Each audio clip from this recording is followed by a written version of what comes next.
teď.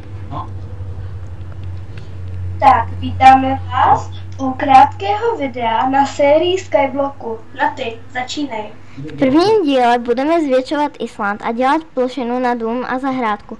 A uděláme kolem zdrojí vody mini zahrádku a budeme zhánět věci na lektvary.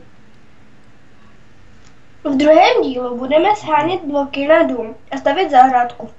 A taky budeme rozmnožovat zvířátka. A budeme si dělat nové věci.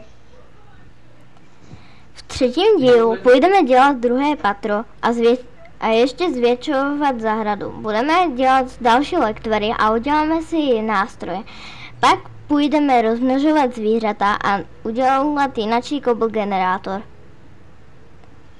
Ve čtvrtém díle budeme stavět monster trapku a ještě zvětšovat Island. Pak půjdeme stavět dům na lektvary a na kobl generátory a zdroje vody. V pátém díle půjdeme přestavovat nábytek v domě a potom vytvářet další lektvary. Pak půjdeme zabíjet v monster trapce, zhánět další věci, jak je železo a tak. A pak půjdeme kopat kámen na generátoru a půjdeme stavět zahradu na stromy. V šestém díle půjdeme dovnitra monster trapky a porveme se s monstrami. Pak půjdeme shánět jídlo a skácet stromy.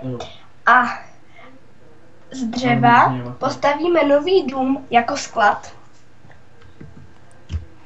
A další díly povíme, až skončí 6. díl Skyblocku. A my se s váma loučíme a doufáme, že se vám bude naše série Skyblocku líbit. A že dáte like. První díl Skyblocku budu natáčet já, Nikol. A v popisku videa budete mít vždy kanál toho, kdo bude příští video natáčet.